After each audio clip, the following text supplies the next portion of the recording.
गाथा तरला याच्यासाठी माणसाचा माता सुधरावा याच्यासाठी गाथा तरला माणसं सुधरावा म्हणून गाथा आहे आणि माणसं भंगू नये याच्यासाठी संतांचे अभंग आहे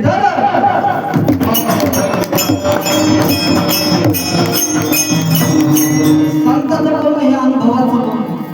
बोलण्याला महत्व नाही अनुभव पाहिजे स्वार्थासाठी बोलण्याला महत्व नाही दुसऱ्याच्या हिताचं बोललं पाहिजे तसं नुसतं बोलण्याला महत्व नाही बोललो तसं वागणं याला महत्व संत बोलतात संत हे अनुभवाने बोलत तुकाराम महाराजाला जीवनामध्ये जे अनुभव आले तुकाराम महाराजांनी तेच अनुभव गाथामध्ये देऊन ठेवले अनुभव आले आपल्याला आणि ते या जगात येत असतात तुकारामाने चाठवणी सांगे आणि मज अनुभव आहे काय चाकल्याचा अनुभव तुकाराम महाराज सांगितले तुकाराम महाराज अनेक प्रकारचे रस आहेत पण तुकाराम महाराज ज्या रसाचं सेवन करते तुकाराम महाराज ज्या रसाचं सेवन करते तर तो रस गोड आहे जे गोड अक्षरांचा रस आणि अमृतच आहे असं विचार तुकाराम महाराज रसाचं सेवन करते तर तुकाराम महाराज जो रस पिते तो रस गोड आहे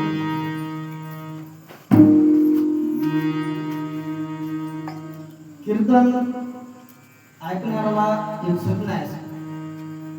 कारण कीर्तनामध्ये चांगलं किती सांगितलं याच्यावर लोकांचं लक्ष नसतं एखादा शब्द कसा चुकीचा जाईल आणि मग त्याला कसं धरायचं लोकांना येत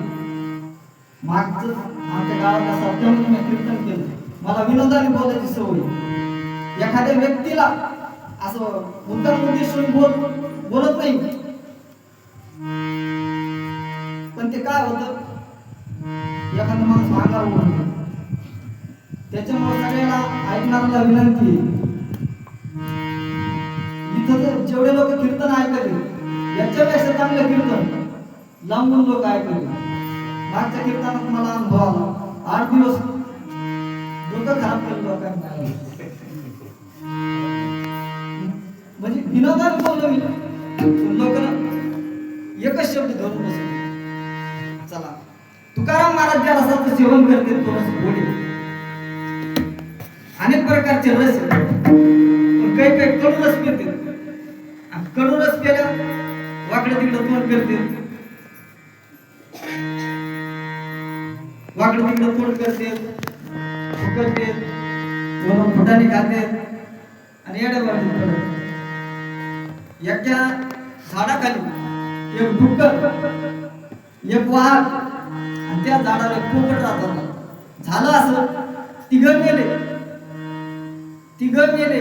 त्या झाडाखाली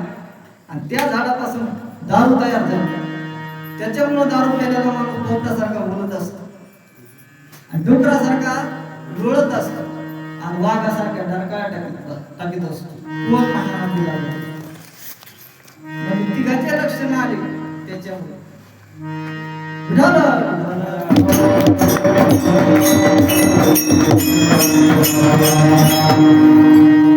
तुकाराम महाराजांनी सेवन केलेला रस